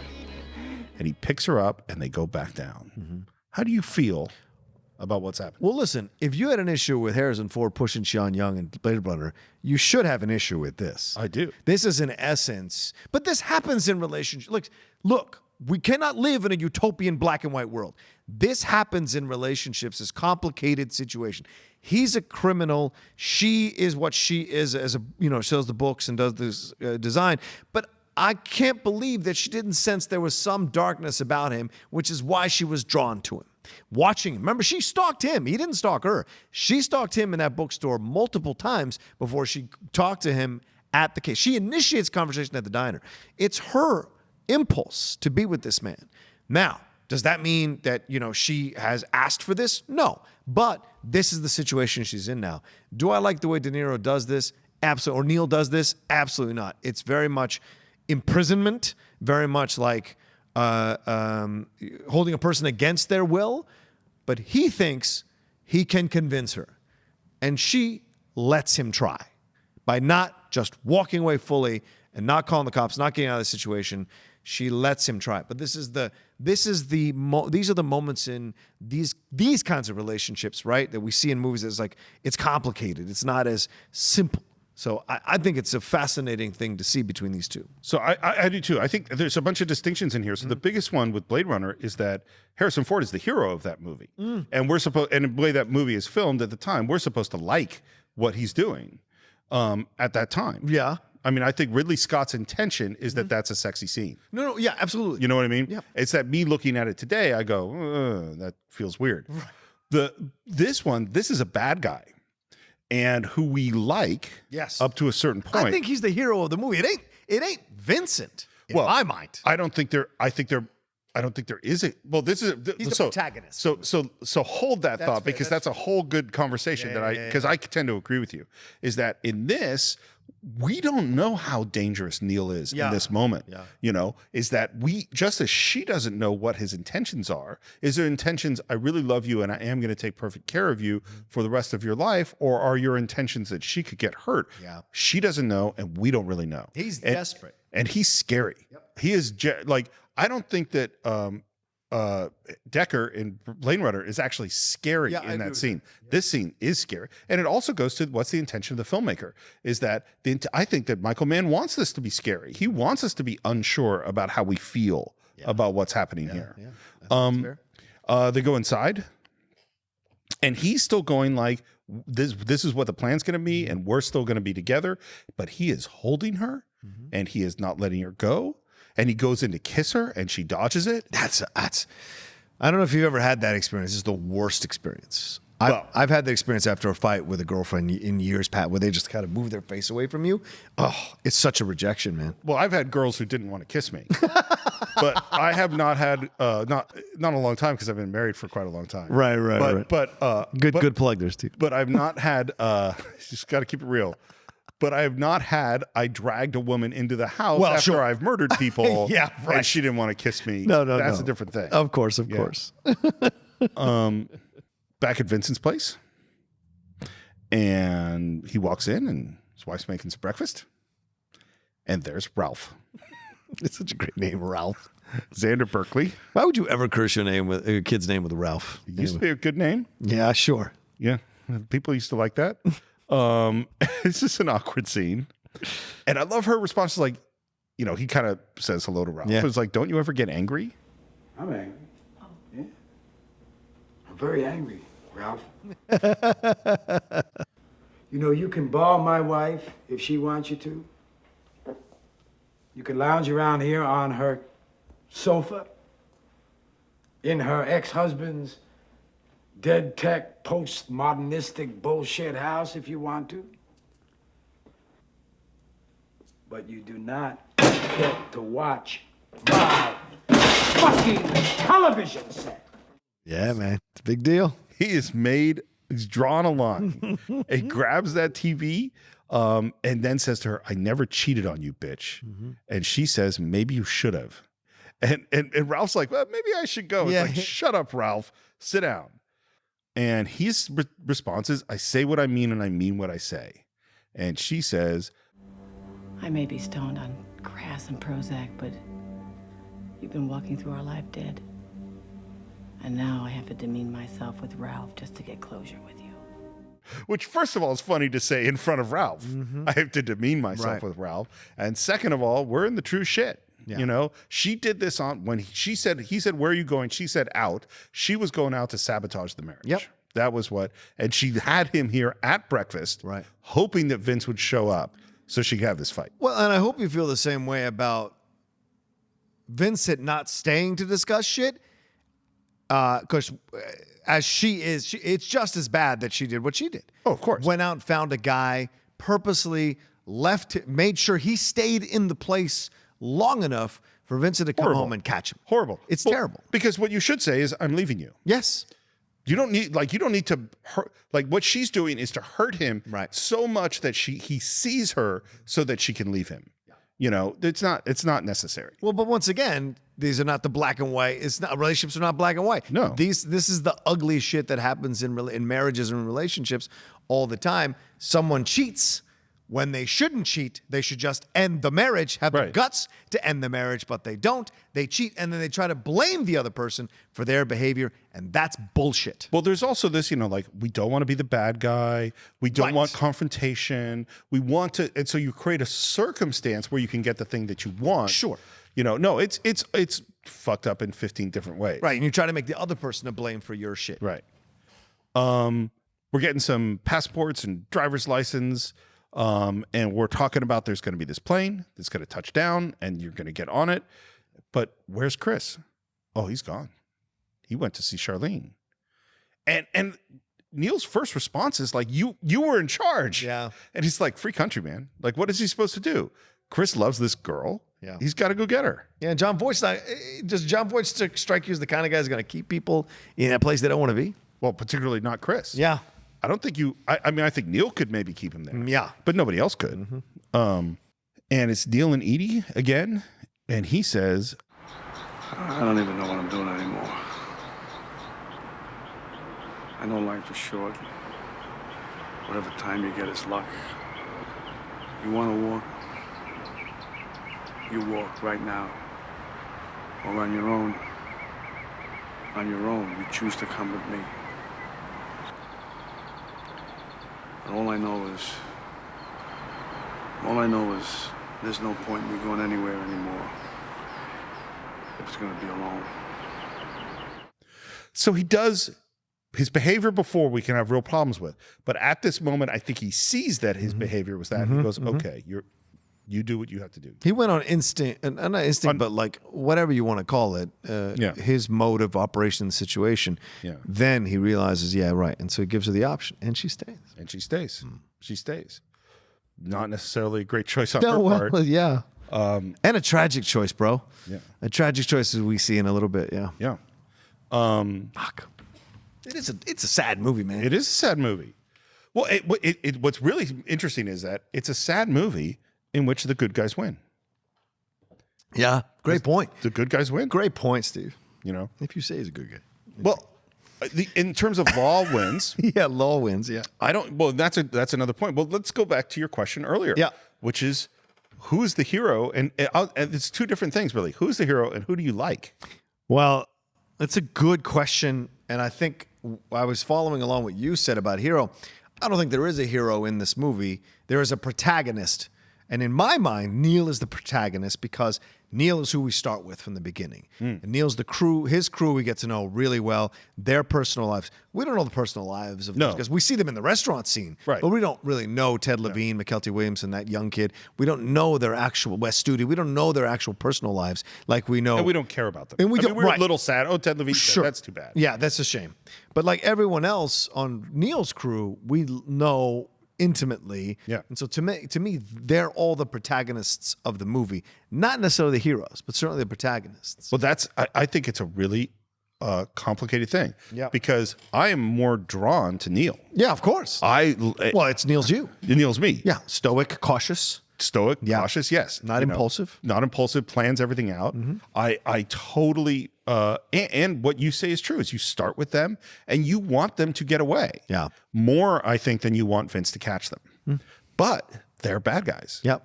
And they have no compunction about killing people. They kill people from the very beginning of the movie. Yeah. And you know that they would kill more people throughout. And Vince, who I find a very difficult character to hang out with, and his marriage I find troubling, and the way he relates to people I find hard. Yeah. He's the good guy. Mm-hmm. Yeah. No, it's a complicated movie. Yeah. And I'm drawn to Neil for different reasons. I'm drawn to Neil because I wish I could be that way. Because I am an emotional guy, an impulsive guy. I can be prone to loud outbursts. But for me, Neil is what I wish I could be. And in my really strong moments, I am him, which is why I gravitate to him. Right. No, well, and this is the thing, is that there are movies where there's the hero, and I like the hero, and the hero wins, and that's awesome. Yeah. And there are movies where you go, oh, okay. Yeah. And this is one of those where it's not gonna let you feel comfortable. And speaking of a scene that's not comfortable, we now have Charlene, and Chris is pulling up, and she's got to get up on a balcony, and all she's got to do is wave him inside. That's so insane. And she's there, and he drives up, and he's got kind of darker hair and it's cut a little short. He still looks sickly. Yep. And he gets out of the car, and he smiles that Val Kilmer smile, and she waves her hand no. Yeah. And Val Kilmer's performance in this moment is great. His face falls. His face falls. Yeah. And he knows what is happening, and he recovers, and he says something to someone about looking for a place to rent. Directions, and he drives away. Yeah. And I think later on they still think it's him. They stop his car, but his ID and all that stuff checks out, and he's gone. Yeah, it's a great scene. But McKelty looks at her. Yeah. And he suspects that that was Chris, but they don't have, the ability to retain the guy. Yeah, and they call Vince, and they let him know, and Vince is starting to go, nothing's happening. Yeah. There's nobody at the hotel where Waingro is. All he's done is gone for ice, and Vince has decided he's gone. Yeah. You know what? Neil is gone. Bam! Flying like a bird. I love the bon voyage, motherfucker. And then he says, I'm going to the hotel to take a shower. Does he live at this hotel? Again, if Charlene doesn't, Justine does not have a guy there, he is at the house with her. Right. Well, that's he doesn't go to the hotel. So when did he check into this hotel? I think right Just after. now? Yeah. Well, I think right after her Ralph. thing. Yeah, Ralph. He just kicks the TV out onto the sidewalk. It's a little thing because I'm like, agreed. Because agreed. First of all, that he would say if he had just checked out of his marriage and gone into a hotel, I doubt he would tell the guys he works with, I'm going to the hotel. Right. That seems not in character. And then the other thing is, how does Natalie Portman know where his room is and get into his room? That's a great point. I don't quite understand, because he goes back to, he's driving fast, by the way, as he always does, looks at the TV in the driver's seat next to him, opens up the door, kicks the TV out. Which I love. It's a great, great moment. And then he's at this hotel. And what do you think that signifies, though? I'm done. I think it signifies that he knows he was an idiot. Yeah. Oh, the TV represents his ego. Yeah. And his supposed, I'm going to take my TV. That's a good point. I and like so that. he kicks it out and destroys it, because I think this is the beginning of the process of possibly healing that begins with Vincent and his estranged wife, you would say. He's in the hotel room, takes off his jacket, opens up the bathroom door, and there is Natalie Portman in the bath, red water. Who we had kind of forgotten about. Yeah. Yeah. It's brutal and shocking, because this is not what the movie is about. Right. The movie is about catching Neil. Yeah. That is what we're about. She was like this interesting character that we met, and it's like, oh shit. There is, arguably the most emotional and dramatic thing is actually happening now, and completely derails what we think this movie is about. He pulls her out of the bath. It's great unconscious acting from Natalie Portman. And he, ties some bandages around her arms to stop the bleeding. And we're rushing into the hospital, and Justine is there waiting and asking questions. And where is she? And in comes Vince carrying the body, and he is on it. All right, I want you to get a trauma surgeon down here and a vascular surgeon. I think she cut both arteries. Also, I can hardly feel her pulse. Her pressure's way down, so is her respiration. So you're gonna have to intubate her. And what's cool is and Pacino does this beautifully, is he is emotional and panicked and still knows what he's doing. Yep. Still on it. Well, and I like what he says when he's wrapping up Natalie Portman's, not you, baby, not you, not you, not you. Like, it's just what he's saying over and over again, because of all the death he's seen already from this serial killer thing. Yeah. And then also from his marriage. Yeah. And then losing Neil. Yeah. He's like, I'm not going to lose you two tonight. That is great. And it's a level of vulnerability that we haven't seen. Yes. Because he's had to wall off all those feelings, and now he can't. That's why when people tell me this is a cops and robbers film, I almost want to smack them in the face. This is a whole nother level of a cops and robbers film. Yeah. It's just next level, man. I think eventually, it's only been 23 years. I think as this film grows, it will grow in esteem from a lot of critics. It certainly did to me. Yeah. I mean, I'm a person who kind of spun that into it, and now I watched it again and gone, man, there's a lot I just didn't appreciate. And I think it's all the gray areas and the subtleties of it. And I love the moment where they're asking questions and they said, how long since anybody saw her? Don't know. Where did you find her? Bathtub. And it's just, that is really sad. Because just as she fell off our radar, she fell off Justine and Vince's radar too. She's lost in the film. Later on, the nurse comes out and she's in recovery and she's doing okay. And Justine just cries in his arms. My baby, why'd you do this to herself? Why? Look what she did. Look what she did to herself. And in this moment, he is there for her. Yep. He is. Not for much longer, but he's there. But there's closure here now. Yeah, there's going to be. We achieved some closure. We definitely at did. some point here, yeah. Neil and Edie are driving. He calls in to Nate, and we're good. We're gonna go. And Nate says, You asked, so I gotta tell you. Guy you wanted checked into the hotel marquee under Jameson, if you still give a shit. Which I figured you wouldn't. You figured right. Stupid. Fucking Nate. Fucking Waingro. Nate. Yes, of course I blame Waingro. But this is where Nate should have just, don't tell him. Well, no, Nate's got a responsibility to tell him. Because what does he say about Chris? He says free country. Free country, man. That's a good point. Yeah, that's his motto. Yeah, I guess. Yeah, but it's like, just don't. Yeah, I mean, I get it. I get what you're saying. Yeah, I get it. Yeah. And then this moment, she asks what it is, and he says, nothing. Home free. And there's this great light that happens as they go into the tunnel that sort of, it overexposes and the lighting just goes wacky. And that's one of those things. It was a mistake. And it's great. Yeah. And now we get to see some acting because De Niro is driving. And you see slowly his expression change. Yeah. The ego. Yep. And the anger and the need for revenge. And I think he's thinking about Michael's death. And I think he's thinking about Chris and Charlene. And he's thinking about Trejo. Yeah. And he turns that car around. It's his code, man. Yeah. I got to take care of something. Yep. And she asks, is there time? There's time. And he pulls up to the loading dock of the hotel, says, I'll be right back, leave it running. And leaves her alone in the car.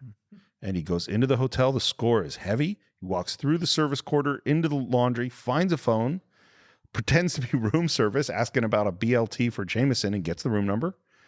And of course, there are cops who are watching on the monitors what's happening at Waingro's room, and Edie's waiting in the car. There's a moment where she touches her palms together, and you could just feel the nervousness of what's happening.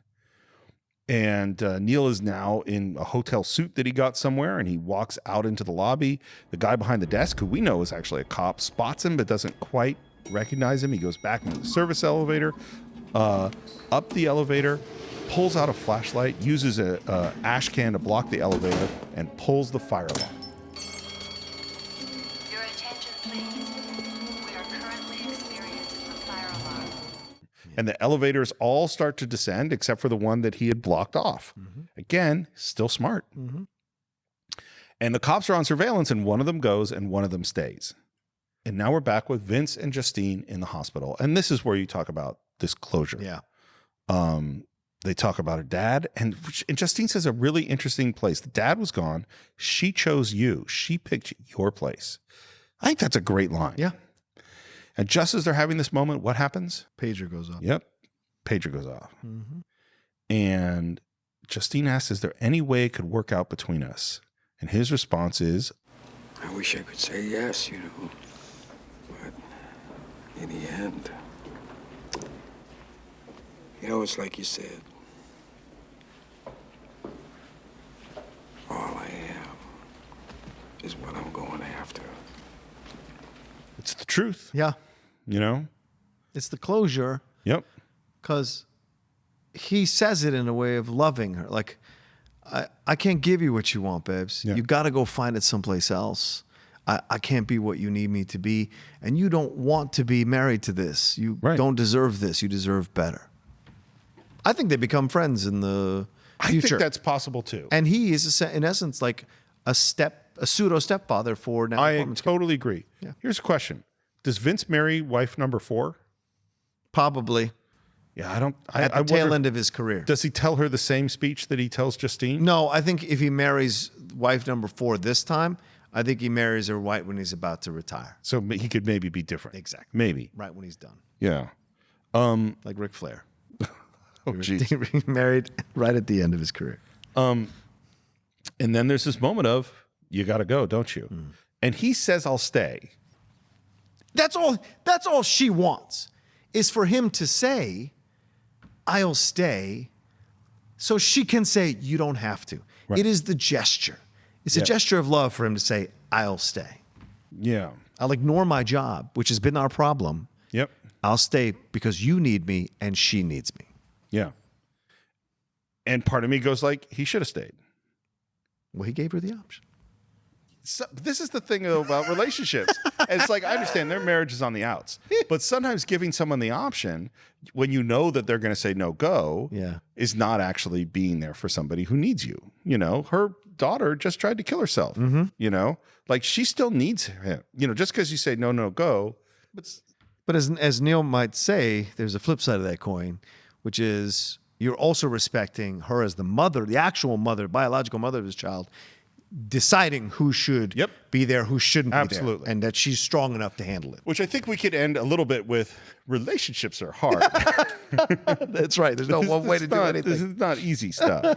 Certainly not. Back at the hotel, De Niro walks through the hall, moving against the tide as everyone else is heading out because of the fire alarm. He knocks on the door. Waingro comes. He's armed. And he says, security, there's fire on through. Got to evacuate all the floors. And Waingro says he can't leave. Looks through the peephole, and he's turned his back. Again, he's smart at every step. And waving the flashlight. Yeah. As if he's waving people. Yeah. And then, there's sort of a can't we talk? And he unlatches that door, and man, De Niro bursts through, just like he did on Charlene at the motel, but even scarier, and just takes him down. The cops, of course, see that this is happening. Look at me.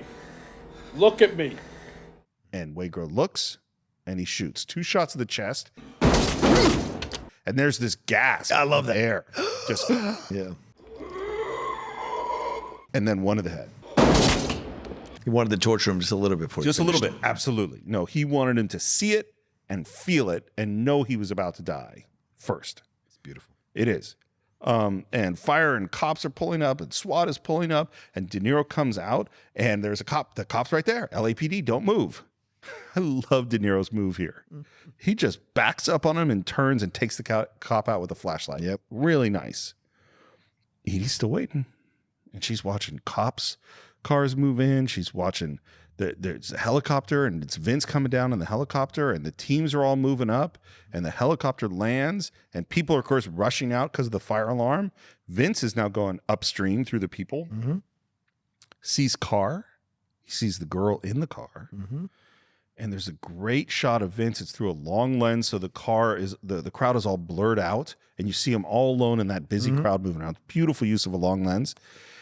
And Edie sees De Niro coming out, and he's walking towards her. I think this moment is handled just beautifully. Yeah. And he knows that he's going to get away. He's happy. He's happy. He's done everything he wants, and then he sees Vince. Yeah. And he looks at Edie, and Vince is running down. He's got his guns drawn. And Neil looks at Edie, who is now getting out of the car. And Neil slowly backs away and then turns and goes. Fuck, man. That moment breaks me every time. What's funny about the moment is that it is exactly what he described through the whole movie. Yep. It's the discipline, except this wasn't how you're supposed to do it. No. And he's not doing it for the same reasons. Right. In fact, I think he's doing it now to protect her. Oh, I never thought of it that way. Yeah. Well, because if she runs with him, if he gets in that car, then she's seen. I mean, she's really a part of it on some level. That's interesting. I never thought of it that way. That's certainly one way to look at it. I mean, he's going to protect himself. Well, sure. But I like the idea that he's leaving to protect her too. We're in the final chase. Yeah. Vince with a shotgun, De Niro running, climbs over the hedge into the airport. None of this stuff could we film today. Like, they don't let people in airports like this. No, this is so cool though. Runs through the hangar. Vince is following. He runs through a field of storage containers. Vince fires his shotgun. Neil goes for cover. Neil fires back at him. The sound design is fantastic in this sequence. Amazing shot as Neil runs with a plane in the background. Again, never could shoot it today, but today you just probably do it with CG, which should be sad. Oh, sure.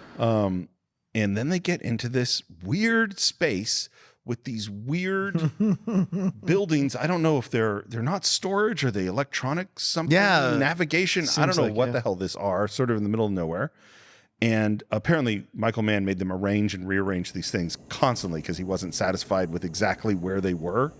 And Neil looks for cover and Vince is approaching and comes around the corner thinking he has Neil. He's gone.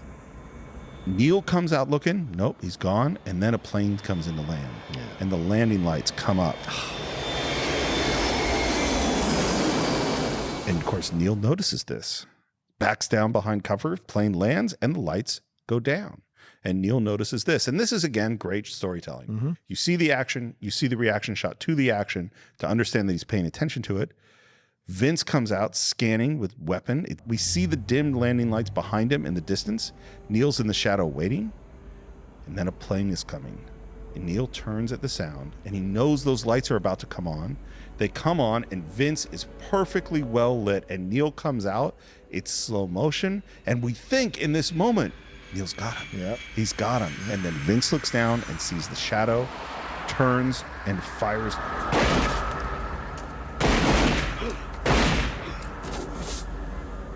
And then there's this top-down shot, and Vince approaches Neil, and the lights go down, and Vince comes out of the shadows, moves into a close-up, and they look each other. And the music here, I don't think I said this before, but the music when he pulled him over in the car is Moby. Oh, yeah. And this is the same piece of music now. It's Moby again. And De Niro says, Told you I'm never going back.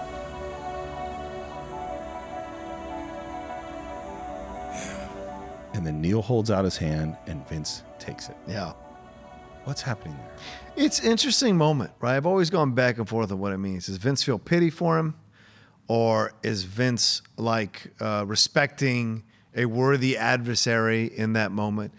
But it almost feels almost like lately when I watch it now, it feels like Vincent is almost sad that he had to do it. Because he's vanquished his equal in the world. And what's left, right? Was that line in Die Hard? Alexander wept for there were no more worlds to conquer. And I feel like in that moment, he holds on to Neil the way he does because he knows once he lets go, it's really over. On some weird way, I think he killed his brother. It's a great point. You know, Yeah, in some, sure. and this is the only person we saw him be completely straight with. You know, in a way that he wasn't with his wife and he wasn't with the cops. He was just sitting there talking like a couple of fellas. You know, it's a strange, strange moment. And then Neil dies. And that last shot is a really, really beautifully composed shot. Just perfect. And we have reached the end of Heat. It's a long journey to get here. Damn it. Are we done already? Well, I love this movie so much. I know you do. Well, we can talk more. We got to the end of the film. The editor is Dav Honig. He also did Manhunter. He did Fugitive. He did Last of the Mohicans. So he's got a good list of credits. Hell yeah. And this thing they wanted to get out really fast. So they started editing it in 24 hours. So 24-hour round-the-clock editing. Holy crap. Yeah, so they had actually 3 editors coming in shifts to finish this thing as fast as possible. It came out. It was a moderate success. Yes. It had no nominations and no major awards. And it again is I agree. I mean, 95 is Pulp Fiction. 95 is Braveheart, I think. Yeah, 95 is Braveheart, certainly. Yeah. So there were some big movies that came out at that time. But no nominations is kind of shocking. I would take Heat over Braveheart any day. And I love Braveheart. Don't get me wrong, I love Braveheart. But Heat as a piece of filmmaking is incredible. I would rather watch Braveheart because it's more fun. Yeah. I haven't watched that in a while, actually. It's one we've had requested a bunch. Have we not done Braveheart? No. Steve, we must do Braveheart. Yeah. It's definitely been requested a bunch. We were trying to schedule it with a guest, and then we couldn't make it that's work. right. And so we didn't do it. We should find a Scottish person to do it with. Sure. But I fucking hate that movie. Yeah, and for some people, they saw it in '95 when it came out and didn't watch it again until 2018. I don't know what's wrong with those people exactly. Well, look, Toy Story's out that year. 7 is out that year. Yeah, Braveheart, Apollo 13, 12 Monkeys, Casino, ironically. Oh, really? The Usual Suspects, While You Were Sleeping, The American President. So this is it's a big year. It's a big year. By the way, there are a whole bunch of movies there that I would like to do. I'd like to do 7. I'd love to do 12 Monkeys. Yeah. I love American President because it's Aaron Sorkin. I've never seen that. You've never seen it? If you like Rob Reiner and The West Wing, you would like American President. Reiner when he was still good. Yeah. All right. It's the end of Reiner being good. Yeah. So that is a big year. And then, of course, the other thing is that, in reading about this, there are a lot of people that blame Heat for things like Grand Theft Auto and copycat robberies. Really? Yeah, that go because they think the Grand Theft Auto world of driving around with machine guns and blowing things up is from Heat. It's ridiculous. I kind of feel the same way. It didn't take a genius to go like, oh, people like to blow stuff up. Yeah. I blame those Fast and the Furious movies more than anything else. Sure. Or fair. Miami Vice. You can blame Miami Vice. You can certainly blame Michael Mann. I suppose you can, but not Heat. Yeah, agreed.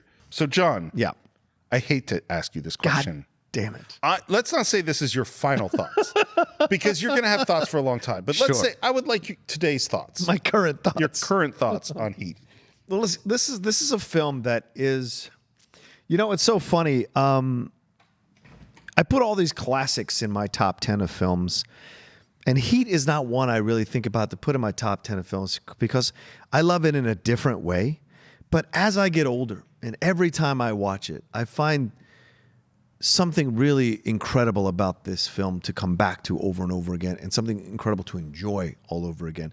And if it wasn't for a couple of the story miscues, in my opinion, I think this could very well make an argument for a top 25, top 20 film ever made. It's definitely... I can't say that, can I? Well, it's certainly in my top 2 of Michael Mann films, with Last of the Mohicans being there. But the thing about this film, and the thing of why it draws me back to it over and over again, is the themes that are explored between these two men and these two crews of people in this film. This idea of it's the duality of man, the two choices that you can take. You can be the criminal or you can be the cop. You can be the hothead or you can be the stoic guy. There are two ways to exist in the world within what's created here by Michael Mann, and it's irresistible to me. The cinematography is incredible. The soundtrack is fantastic. The pacing of the movie works. Even though it's an almost 3-hour film, it never has ever felt like 3 hours to me when I watch it. The lines are eminently quotable, and it's an engrossing film, and it will teach you so much about filmmaking and acting if you're paying attention to the movie the way it's supposed to be paid attention to. And I get something new out of it every time. I enjoy it like a fine wine over and over again whenever I get a chance to watch it.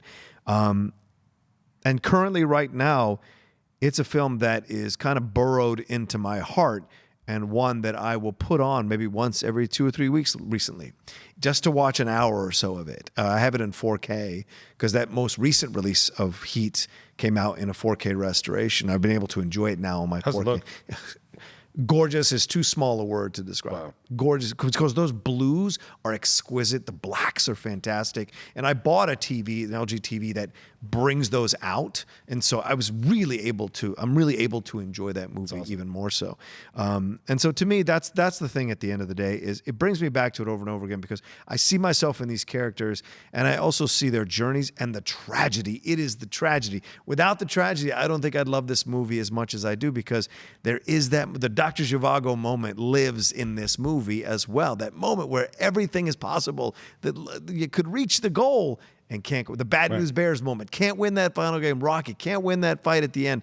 There's all these moments, there's all those tragic moments at the end of those movies, and this certainly has it as well. And it's so incredibly well acted and well directed. And if you haven't seen it in a while and you're just listening to us talk about it, I can't encourage you enough to put it on and watch it again. You'll get, like Steve, who knows, maybe if you haven't seen it in 10, 15 years, you get something completely different and reappreciate the film in a way you didn't before. So for me, I don't know exactly what was up with my 27-year-old self that didn't appreciate this film. But looking at it today, we live very much today in a world that really likes to see things as black and white. That they see is like, this is good and this is evil, and someone is either all good or all evil. And this movie lives in the gray areas. You've got these two main characters who are both really good at their job, and in some fundamental way have separated something in their heart where they're not going to fully engage with a different part. Yeah. You know, you have this relationship between Chris and Charlene where Chris is clearly abusive. Yeah.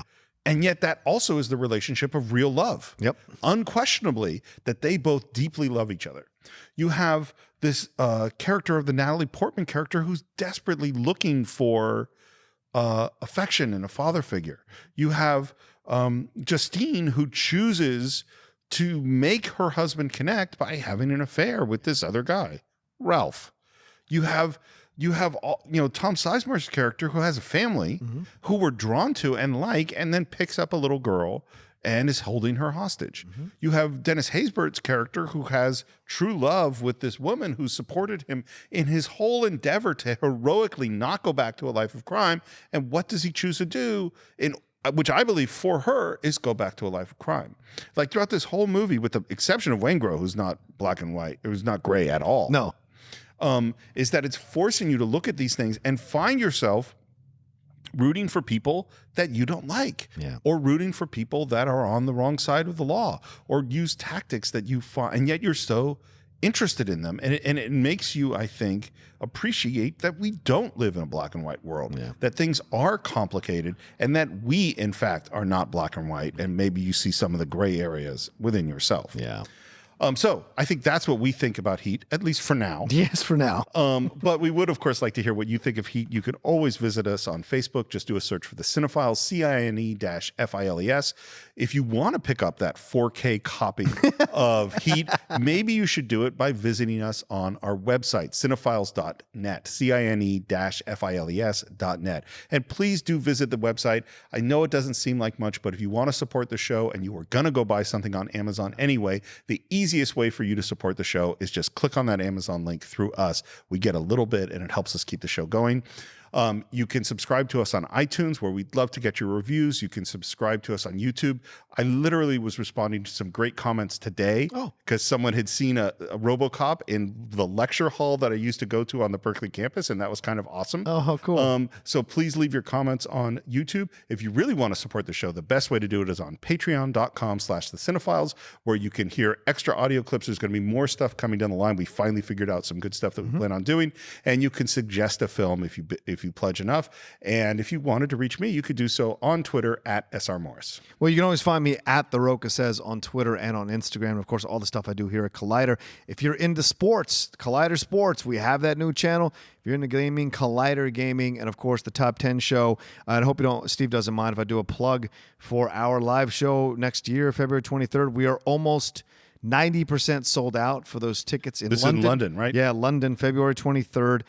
Get your passports. You can get the tickets at www.kingsplace.co.uk and see if you can get a ticket there. Hey, it's Christmas season. Maybe a nice gift for your Top 10 fan out there. And also, one last thing. If you're going to buy the Heat 4K, it's the one with the black cover.